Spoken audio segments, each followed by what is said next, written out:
take good care. Love you and appreciate all the support and whatever. But rock and roll. Life is short. Life is now.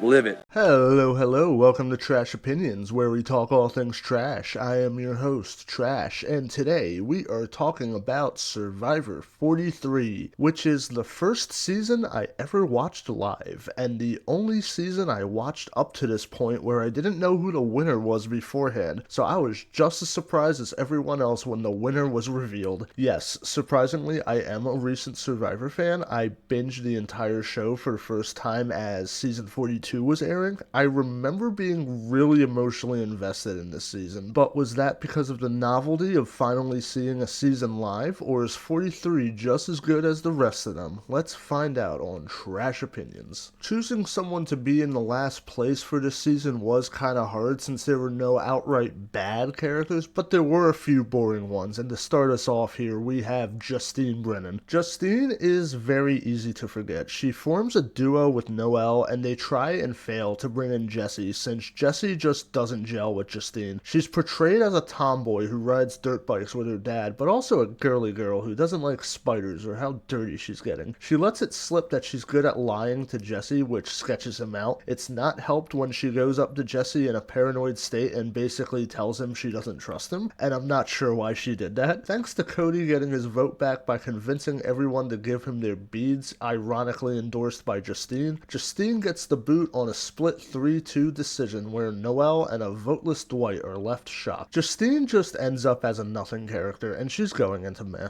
And next up, we actually have Dwight Moore. Dwight is the free agent of the Vesey tribe, and he gets to talk about his childhood where he would go to events with influential political figures as a junior journalist and ask them questions, and he got pictures with all of them, the whole scummy lot of them. You hung out with Mitch McConnell? Yikes. Did you have to feed him turtle food, or was that his handler doing that? Anyway, Dwight decides to link up with the Justine and Noel pair, but he doesn't have his vote, so it doesn't matter, and he gets blindsided by the vote anyway. Without Justine, he then becomes Noel's new number one, and come to merge, they team up with new free agent Janine. Word spreads about James' knowledge's power, so they decide to play idol roulette, and Janine gives her idol to Dwight, and unbeknownst to her, Dwight gives it to Jessie. Unfortunately, Dwight is chosen as the safe vote at the merge round, and booted as he's unable to tell Janine that Jessie has her idol, making her think Dwight was just voted out with it in his pocket when in fact Jessie just got a free idol. Dwight ultimately falls so flat as a character, and you really don't find out much about him. He's more of a tool for others to use than his own character, and despite seeming like an alright guy, he's going into meh.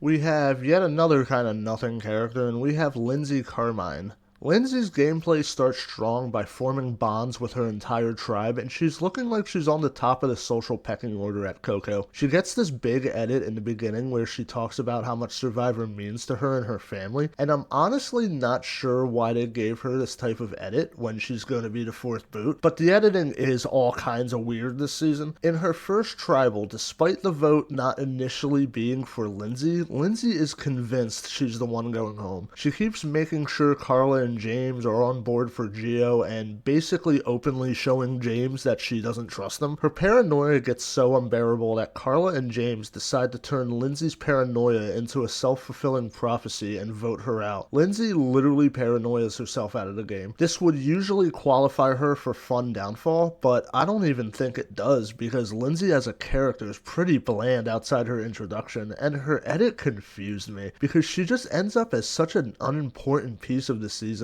I think she belongs in meh.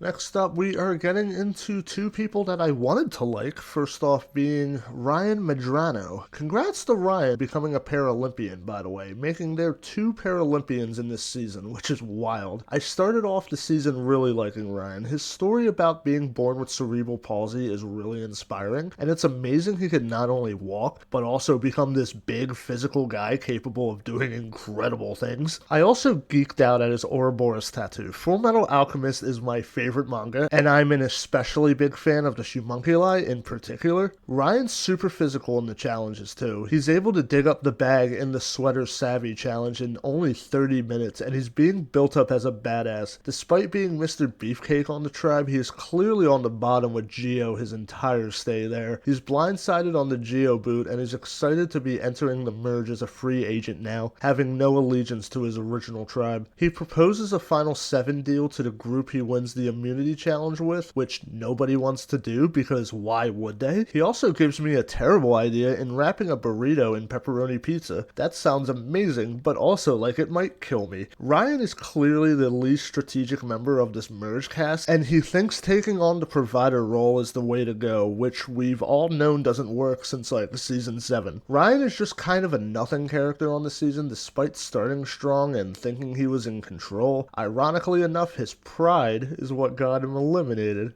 Get it? Because of the tattoo? The homunculi in Full Metal Alchemist are named after the 7 deadly sins. Pride is one of them. Okay, you get it. Anyway, he's going in there.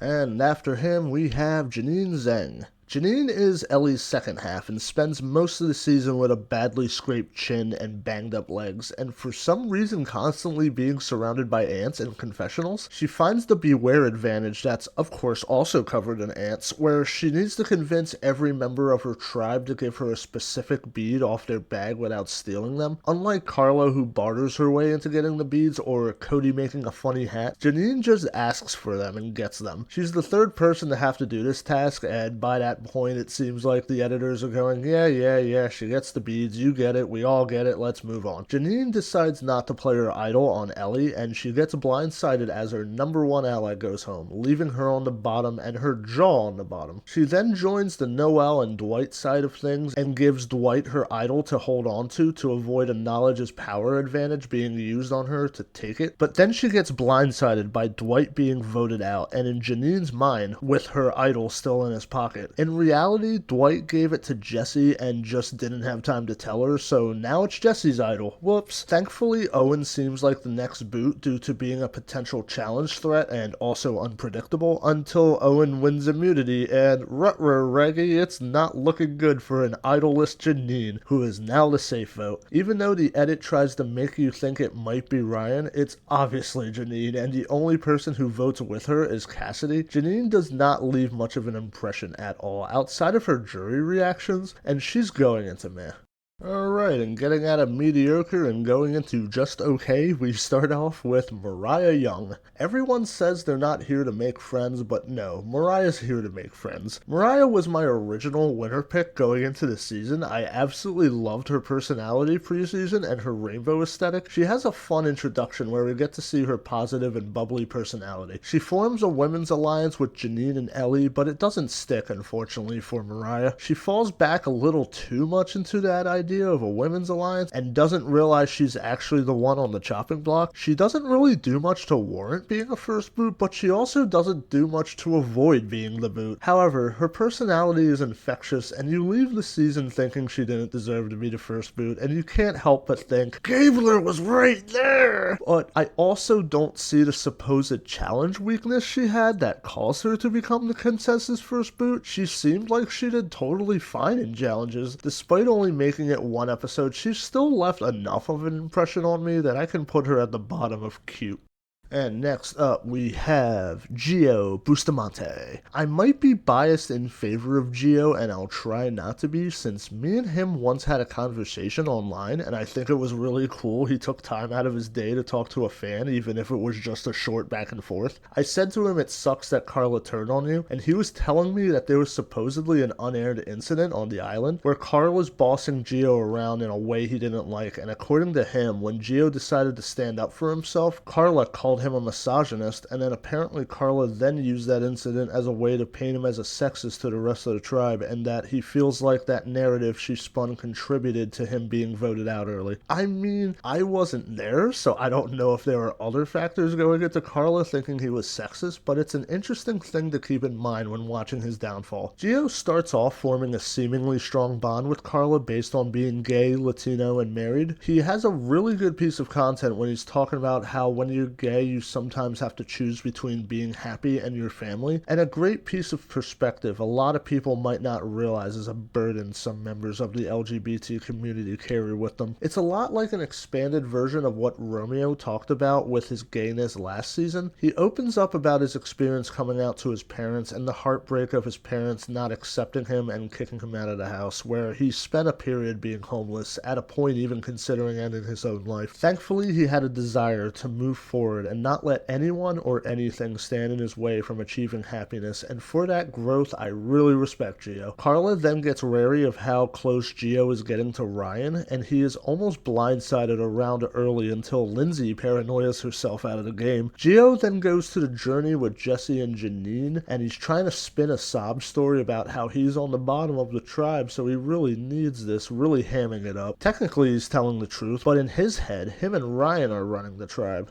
Of 6. The others don't buy what he's selling, so they also risk their vote, decreasing his odds of winning an advantage to a 1 in 3 chance, but luckily Gio wins the knowledge is power advantage anyway. He then immediately tells Carla about it, despite lying to his tribe about protecting his vote. Carla, the one who is the last person you should be telling about your power to steal an idol, because guess who has the idol? That's right, Carla. So now Carla has an extra reason to vote him out. So she does. The entire time it's hilarious because he thinks he's running the tribe with Ryan and that he has Carla in his back pocket, but oh how absolutely wrong he was. I wouldn't even call it a blindside. He was just too aloof to realize the obvious fact that him and Ryan were on the bottom. However, I did end up liking the guy enough to keep him out of meh. I could throw him into fun downfall. And oh boy, here comes the Trash Opinions heel turn. At number 11, we have Cassidy Clark. Cassidy is popular, but hey, so is Ice Spice. Cassidy starts the season off by talking about wanting to play a low-key game, which is what she does. Cassidy is pretty much invisible in the first couple episodes, then she finally gets some focus when she gets paranoid at the idea of Gio having an idol and the votes possibly falling onto her, which is not a good idea considering they just booted Lindsay over Gio for the exact same thing, which James actually considers doing. Come to merge, Cassidy really wants to get Ryan out, and argues against Janine because she wants to keep the women strong, and also because Ryan voted for her so she doesn't trust him. She does not get her way, and it's clear Cassidy's not the one steering the ship, as she's the only one who votes with Janine. Cassidy then gets a New Era Loves personal trauma flashback where she talks about how her sister that she would always watch Survivor with passed away, and that her ashes are in Cassidy's necklace, which would be some sweet content if it wasn't like the third dead sibling story in a row after Mariah and Ellie. Cassidy then wins the House of Cards challenge that seemed like it took 4 days to complete, avoiding being a target at Final 8 and allowing the biggest threat on the board in Noel going home. She finally starts becoming somewhat interesting when Carla is targeting her, and there's this entire conspiracy by the rest of the tribe to get Cassidy and Carla to start targeting each other, and it's where we finally start to see Cassidy's side of things. Cassidy wins this war by outlasting Carla, and she's the one to win final immunity and save Owen, letting Gabler beat Jesse in firemaking. She says she wants to be an inspiration to all the little girls watching, but Cassidy, you're saying this when you're on the same season with Noel freaking Lambert. If she really wanted to be a badass hero, she should have taken out Jessie herself in firemaking, but no, she's just teaching all the young girls she wants to inspire at home to just stand back and let a man do the work for you. Feminist icon, clearly. Cassidy goes into Final Tribal Council with her 2 goats, and I went in this thinking it was a foregone conclusion that Cass was going to win over the bumbling doofus and somebody's uncle. However, Tribal doesn't go her way as she gets undermined by the jury when she starts claiming moves that weren't hers, like the Ryan boot, and when her decision to have Gabler eliminate Jesse instead of her gets called into question. But still, there's no way Gabler is going to win, right? Right? Until he does. Anyway, I don't care if the fans hate me for this. Cassidy is overrated as hell. She played an okay game, but my god did she fall flat as a character for me. She had exactly 0 standout character moments. They act like her winning 3 immunities is a big deal, but so did Owen, big whoop. I knew since season 1 that when I eventually did 43, I was going to piss off Cassidy fans, and in all fairness, I allowed her to prove me wrong, but she just didn't. Cassidy is bland as paste, and if she was the 3rd boot, nobody would even remember her. I will at least be nice and throw her in fun downfall. And I know that as soon as after a controversial low pick, there's going to be people looking at the very next pick and being like, are you saying this character is better than this character? And for this instance, yes, here we have Nneka Air. Why is Nneka above Cassidy? Because I actually like Nneka. That's why. Nneka holds the pleasure of being the first Nigerian Survivor player. Nneka forms a duo with Cody and they rope in Jessie, and it's kind of looking like these are the three. She's not great in challenges, but she seems to get along with everybody on the tribe at least. She gets some content talking about how she works with a mission in Nigeria that was attacked by insurgents and the school set ablaze, and how touched she was when the community told her not to be angry, that it was a miracle that nobody was killed and they should be thankful for that. Nneka says she wants to use her Survivor winnings helping the mission out even more than she already does, and it makes you sympathize with Nneka putting her first world problems into perspective when thinking about those kids. It's really beautiful stuff. Unfortunately, her continued shaky challenge performances put her on the chopping block when Vesey loses immunity again, and the entire tribe, especially Jessie, are having a real hard time voting her off. Personally, I don't know why Cody and Jessie don't just target Dwight here, but whatever. They don't lose again at least, but Nneka would have been way more useful in the merge than Dwight for Jessie and Cody's game. Regardless, Nneka seems like a genuinely kind and amazing person, and I was really bummed to see her go early the episode I was so happy that she was saved. Her boot just didn't make sense to me, but I might just be upset we didn't get more Nneka. I'm gonna put her in cute.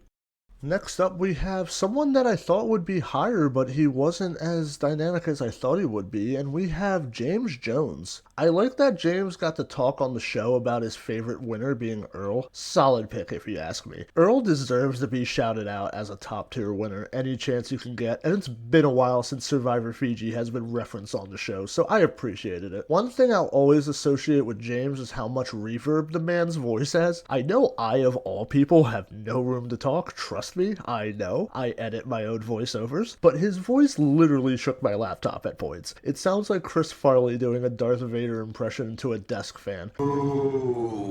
Luke, I am your father. He gets some personal content about being the only black kid at the chess tournaments he would compete in, and how he will use what he learned being a chess player in the game of Survivor. James finds Gio's knowledge is power advantage underneath the shelter, and since everybody knows it's there, he might as well tell Carla about it. Man, people just love telling Carla all their secrets. He then tells Cody and Ryan about it, and he seems to be holding it over everyone's heads to keep them in line and establish dominance. If you ask me, telling them kind of ruins the point of the advantage, because now everyone knows about it, and everyone's just playing tradesies with their idols now. He then wants to get Owen out due to him being a potential number for somebody else and voting against him on the Ellie vote, but Owen wins immunity, so James targets Janine, which Cassidy doesn't like. He doesn't want Owen in on the Janine plan, which pisses off Owen, and now he's being looked at as the godfather of the tribe. He then gets into this big bitch fight with Owen in front of everybody, which is enough of a cover for other players to use as an excuse to get him out, with Owen being dangled as the bait. James doesn't play his advantage, Carla flips on him, and he's voted out at the split tribal. He's trying to make it seem like getting voted out doesn't bother him, but you can tell he's pissed. James was an alright character, he just wasn't all that interesting or anything special as a character despite being a frontrunner, but he was a decent enough villain and his karmic downfall can land him in fun downfall.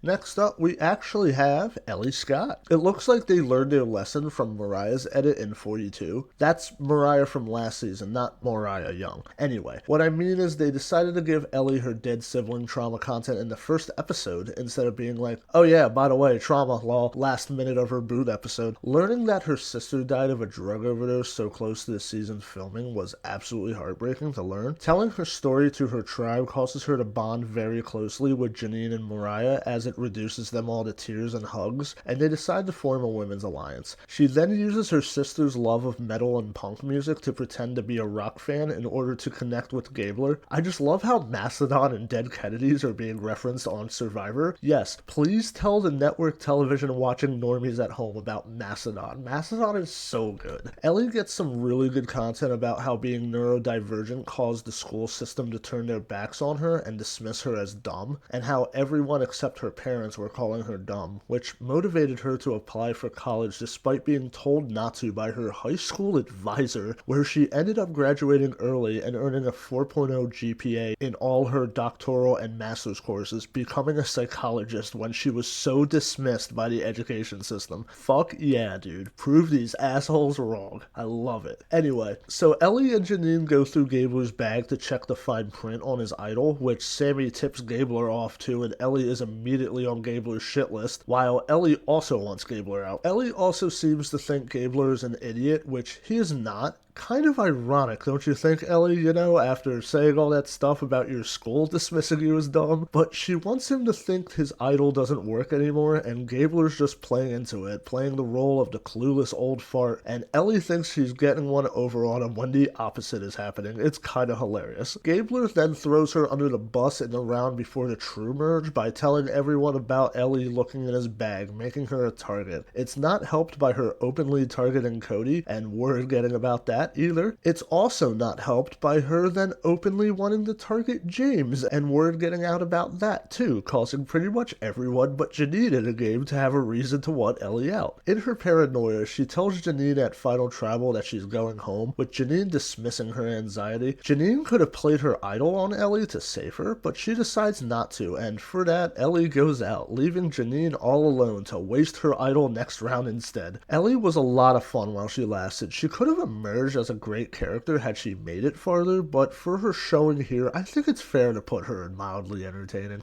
And next up at number 7, we have Sammy Lotti. Did you know that Sammy was only 19? I can't believe he was only 19. I wake up at night in a cold sweat because I couldn't believe Sammy was only 19. Pet cremator also may be one of the weirdest jobs ever on Survivor, and that's saying a lot in this world of coconut vendors and ice cream scoopers. Anyway, 19-year-old Sammy shows his big brain by thinking outside of the box during the Savvy Challenge and realizing he could make a 6-digit number out of a 4-digit number, creating the largest number you could make from the bone puzzle. I would not have thought of that in a million years. It's hilarious considering he knew the answer the whole time but didn't want to look too smart. He's like a wild frat boy. He just does what he wants and is a total bro while secretly being really smart. He forms a men's alliance with Gabler and Owen against Janine and Ellie after the Mariah boot, just in case they go back to tribal council. They don't, and he comes into the merge in a favorable position with everybody seemingly wanting to work with him. Everybody eventually realizes Sammy's working all sides, which leads him to being left out of the Noel boot after Jesse sets him up as the fall guy in case the Noel plan backfires. He's the only one left voting with Owen for Carla, and he for some reason lies to Carla about it and blames Gabler, only to tell her the truth seconds later. His game just starts to spiral out of control once people know what's up. He's just being outplayed at every turn by people with more life experience and better social skills than him. It's not his fault. Did I mention he was only 19? Sammy is the very obvious next boot after Noel, and look at that, he is. But before he's sent packing, he decides to stir up a little chaos by telling Carla that Cassidy was putting her name out there as a target, which helps cause the fracture that eventually leads to Carla and Cassidy turning on each other. He plays his shot in the dark, fails, and goes out in a unanimous vote where Carla changes her vote from Cassidy to Sammy during tribal council. Sammy is what I like to call a dumb smart guy. I personally would love to see an older, wiser Sammy back, and he played a decently entertaining game, so I'm going to throw him in mildly entertaining.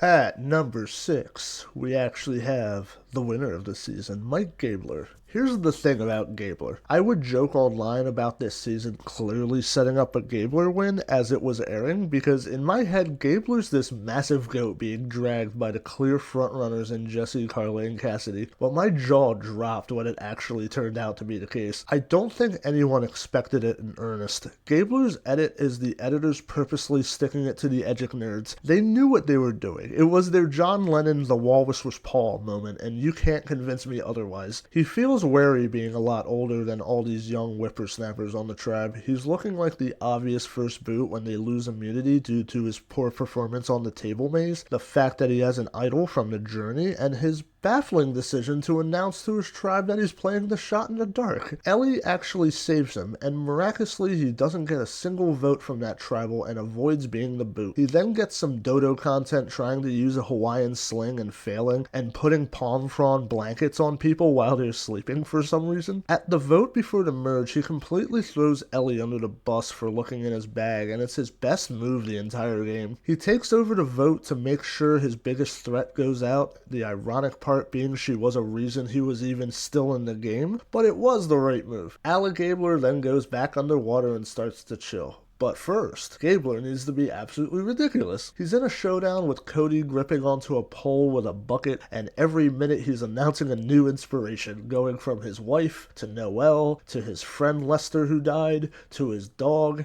to random states, to his high school buddies, to his old roommate. It's hilarious, and he's just having fun with it, but boy is it making him a target. Okay, now that the theatrics are over, it's time to chill. He's left out of the Dwight vote, but he's in on every single plan, and it's looking like he's being dragged around as a reliable number. He starts talking about how he's an assassin hiding in plain sight, and if you didn't know he wins this season, you'd be laughing and thinking he was delusional. I did. He says his best chance of winning is against Owen and Cassidy, and he was right, even though I was calling him nuts before knowing he won. Gabler is then chosen by Cassidy as the weapon to take out Jesse in firemaking, where he wins and makes it to the final 3. It very much seemed like whoever the winner of the battle between Cassidy, Carla, and Jesse would come out victorious at Final Tribal Council, and I was so ready for a boring Cassidy win once Jesse was eliminated. In the most surprising win of the entire series, I think, Gabler somehow has the entire freaking jury on his side, and almost wins in a perfect game, but James votes for Cassidy, making it 1 vote short of a perfect game. It's probably the greatest under-the-radar game ever played. Not even the audience saw him as a possible winner. We were all making jokes about it. He then famously donates all his winnings to veterans in need, which was really cool of him, since he really didn't even need the money. He seems to be doing just fine financially. I know a lot of the community strongly dislikes Gabler's win, and I can't argue that his edit wasn't weird for a winner, but I ended up still liking Gabler. He's an alright winner. It's just nice to see a kind old man win. I mean, I definitely prefer it to a Cassidy win. Gabler ends up as an underdog.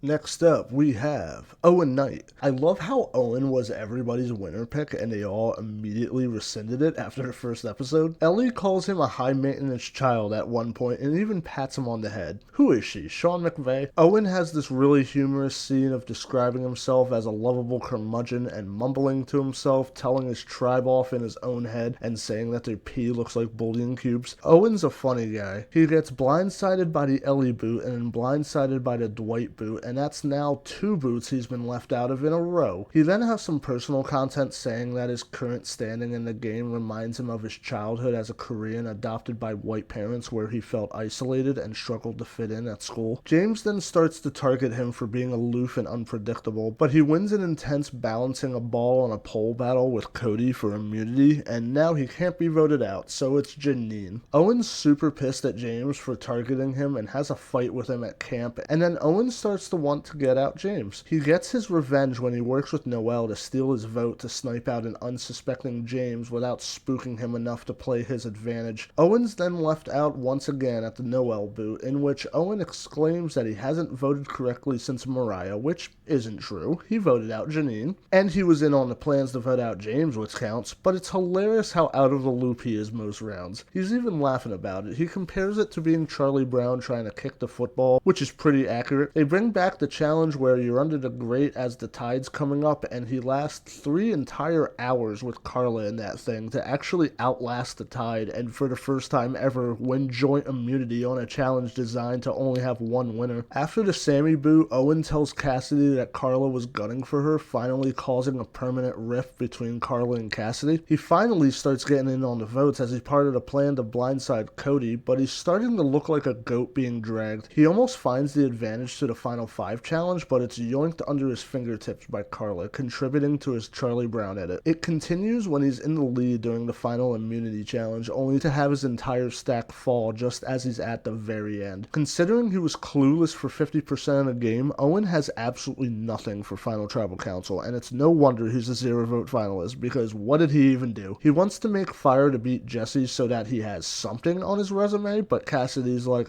no, you're my goat, sit down. Regardless, he's a very affable dude. It's fun to laugh at his misfortune, and he stumbles his way high up in Underdog. And now, the very last of this tier, we have, at number 4, Noel Lambert. Noel immediately gets a badass introduction, talking about being a Paralympian after losing her leg in a moped accident. She buddies up to Justine, forming an alliance. Cody finds a beware advantage where he has to get a specific bead off everyone's bag for an idol or else he loses his vote, and she's the last one who needs to give her beads to Cody, but she made a bracelet.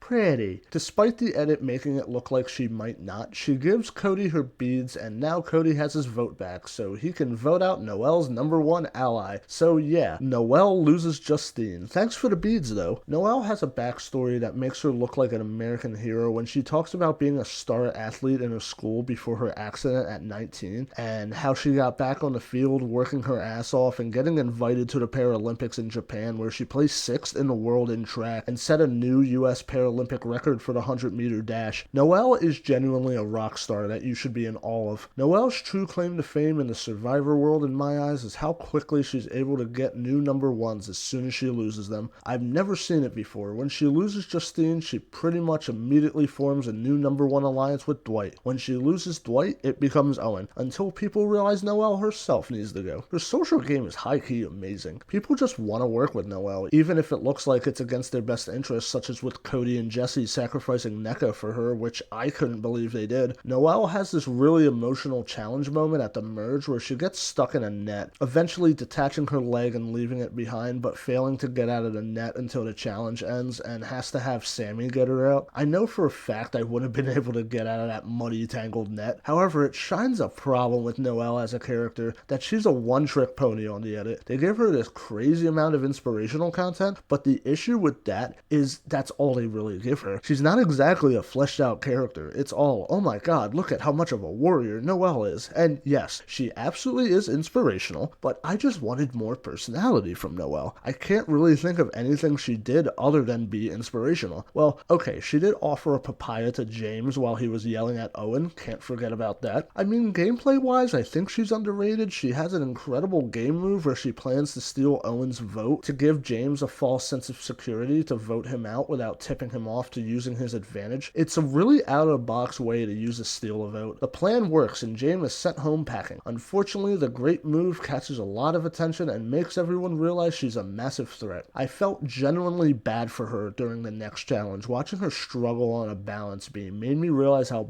bad of an idea it was to include a balance beam section in a challenge on a season with a player with a prosthetic leg. How the hell is she gonna do this exactly? You can't really center your gravity on a piece of metal like that. It seemed really fair and almost like it was rigged against her. Jeff Probst keeps yelling at her too, like he's a football coach. You're still in this, Noel. Keep pushing. And I'm just watching going, I don't think any amount of tries can get Noel through this balance beam section. It's not even her fault. Where I would have given up and blamed the lack of foresight on production's end for my loss, she does keep trying and keeps pounding her head against that concrete wall. Then she spits in Isaac Newton's face as she somehow shimmies across the balance beam and then hops on one leg down the slope, making it across as everyone has been having their own issues with the final section of the challenge. And then in the craziest turn of events, Noel throws her sandbag on top of the perch on like her second attempt, winning the challenge as I'm yelling, Noel, you are a goddamn warrior to my screen. It's the single greatest challenge comeback I've ever seen on the show. We've seen some amazing come from behind victories, but this was a win I thought literally physically impossible. Holy shit, Noel Noel, that was awesome. But end of the day, it's all just more inspirational content. I hate to say it, but it's all she has as a character. Okay, Noel, I'm inspired. You're very inspiring. You're an icon for the disabled, but my god, enough already. We get it. You're amazing. I thought we were all on board that Noel is an amazing, beautiful woman who had the exquisite bravery of a butterfly flying against the wind.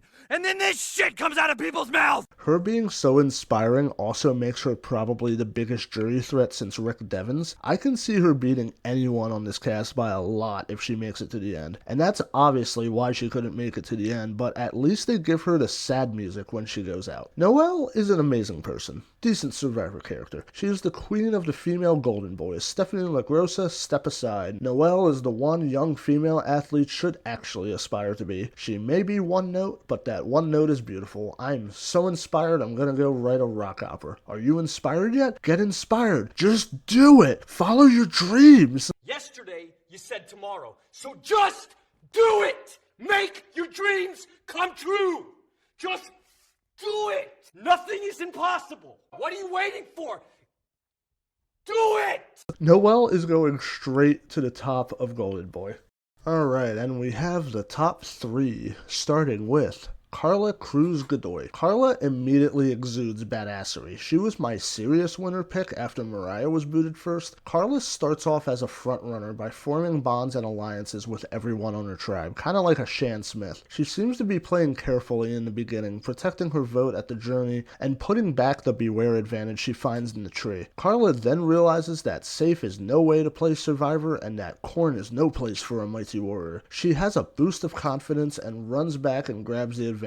She now needs to collect beads from everybody's bags, and she barters her other beads and her earrings for everyone else's beads, earning herself an idol. She's looking like the Edgic frontrunner coming into the merge with a solid core of her, James, and Cassidy. Come to split tribal, Owen and James are butting heads, and Carla has to choose between sticking with James or moving forward without him. In my opinion, I think she lets go of James earlier than she should have. She really could have used the non-Cassidy ally in that mid-late game. Sammy plants some seeds of distrust in her brain about Cassidy, and she's worried she may have told other people about her idol, or will. After a conversation with Cassidy, Carla is unsure if she actually trusts her or not, which would have been a nice thing to figure out before voting out your true number 1 out, but whatever. She has an amazing badass moment where she and Owen last 3 hours in that Chinese torture device they call a challenge, the claustrophobia simulator one, that one. And she wins joint immunity in a historic challenge. Carla then goes on a crusade to try and get Cassidy out, but at this point everyone had turned against her and wanted Carla to be the only one voting Cassidy to stir up even more distrust between them. She changes her vote to Sammy at the vote, saving her from looking like a fool. However, Owen tells Cassidy Carla's plan to vote her out anyway. Carla then turns on the waterworks when trying to convince Cassidy that she was never targeting her, and it's kind of unnerving how easily she can just cry convincingly on command like that. Cassidy gets confirmation from Jesse that yes, Carla was targeting her, and this is enough for her, so now it's on between Carla and Cassidy. She gets spooked into playing her idol at Final 6, but then finds the advantage for the Final 5 immunity challenge by taking it 2 seconds before Owen could. Carla then has this Spencer moment where she tells Cassidy she's going to bury her to the jury if she gets voted out, and saying that all of Coco's moves were her and James' moves anyway, which obviously just sets off Cass. It was a bitch move for sure, and is part of why she was the biggest villain on the season to a lot of people. Carla gets voted out because she wasn't as good at managing her threat level as Jesse was, but she still played a respectable, albeit bumpy, game. Carla comes out of this season as one of its biggest characters, and her arc from timid to savage player was a lot of fun to see. Carla for sure can go into entertaining.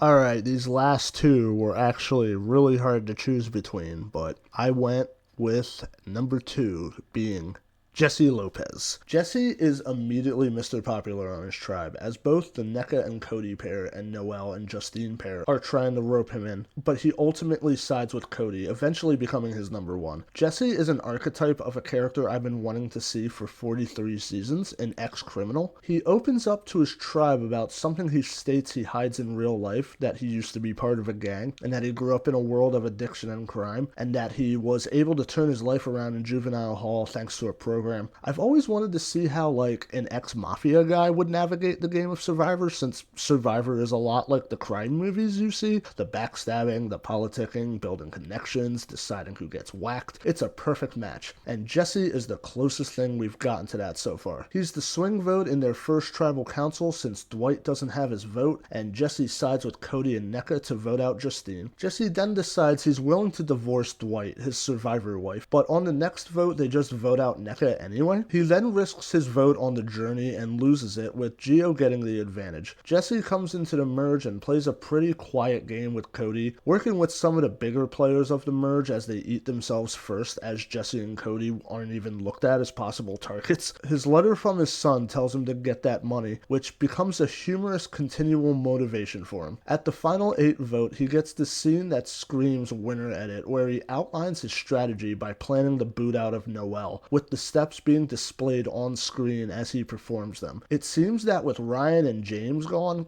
Cody and Jesse are now running things, and booting Noel strengthens their position in the game. He then gets a brilliant idea to turn the votes onto Sammy while letting Carla vote Cassidy to drive a wedge between them, but Carla gets sketched out and correctly votes for Sammy. He still has Cody's idol, which he now wants to use to spook Carla into playing hers, vote out Cody, and then pick off Carla next round using Cassidy, Owen, and Gabler as his numbers. The plan then hits a massive road bump when Cody asks for his idol from Jesse back to show Carla, leaving Jesse going, fuck. He somehow convinced Cody to give him back his idol though, and orchestrates the biggest blindside on a season that was missing big moments like this. It woke me up. He then has another great moment where he reveals Janine's idol she thought went home with Dwight, and he uses it on himself to guarantee Final Four, which causes everyone's jaw to drop. He knocks out Carla here, and now all he needs to do is either win fire making or win the next immunity challenge, and he wins. Problem is, he doesn't have anyone willing to take him to the final 3, and he needs to fight against 3 people who desperately need to get him out if they want to stand any chance to win. Cassidy wins final immunity, and then she sends Jesse and Gabler into fire making, where Gabler literally breaks the fire making record to beat Jesse. It was a huge bummer moment for me, since Jesse was who I wanted to win once it got to the final 5, and realized it wasn't going to be Carla, and definitely did not want a Cassidy win. So I was kind of annoyed when he became a final juror instead of a finalist, because I assumed it was a surefire Cass win. Jesse looks absolutely destroyed when he loses too. You can tell how bad he wanted to win, and how crushed he is that he came so close only to go out 4th. Jesse has the most heart of this entire cast, and it's no wonder he became the fan favorite for so many people, and I wouldn't blame you for having him as your pick for the best character and player on the season. If Jesse never returns, I'll be extremely shocked. He might have played the greatest non-winning game of the modern era. I like Jesse a lot, and I'm gonna put him in entertaining.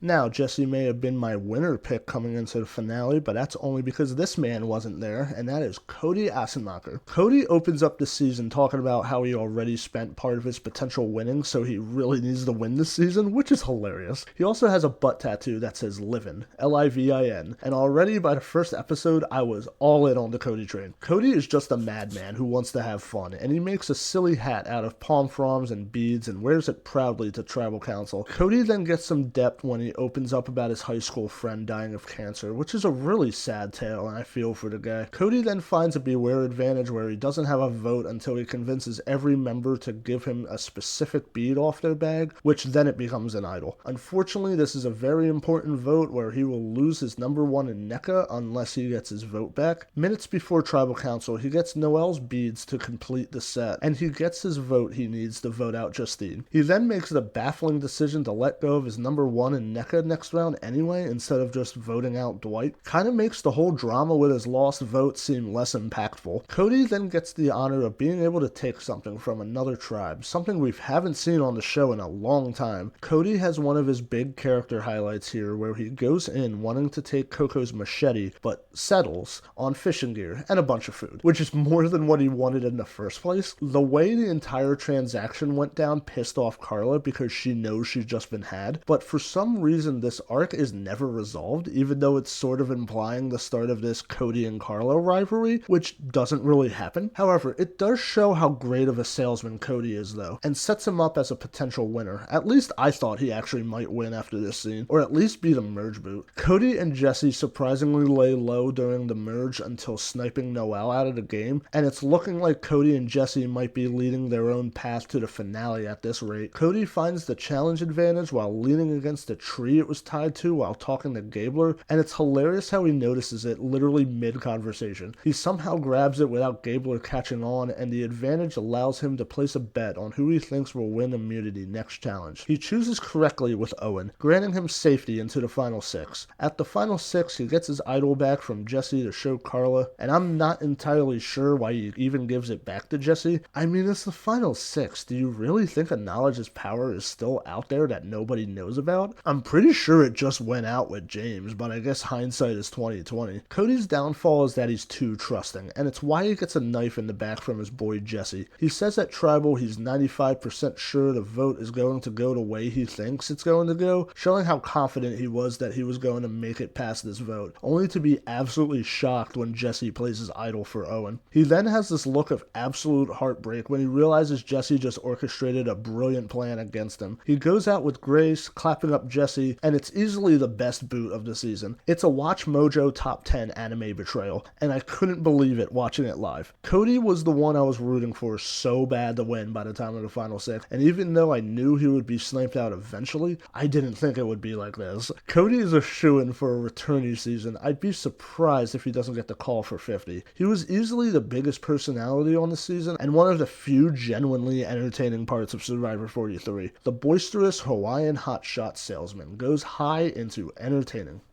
Alright, that was Survivor 43, and 43 is honestly okay. Its cast for sure is a downgrade from the last 2 seasons, but it also has some of the best challenge performances I've ever seen on the show. Like, on the physical side of things, this cast is absolutely amazing in that regard, which is ironic considering nobody could build a fucking house of cards. Outside of the big 3 characters, there's really nothing to write home about on the season. It's just really bland, has weird editing choices, and it's definitely a downgrade from the last 2 seasons. I know some people might be mad at me for my negative opinions on Cassidy, but I really don't care. Next up, we have Survivor 44, the number that comes after 43. I'm glad we got rid of actually naming our seasons. Thanks, guys. If you made it this far, thank you so much. You are amazing, and I hope to see you in Survivor 44. Goodbye.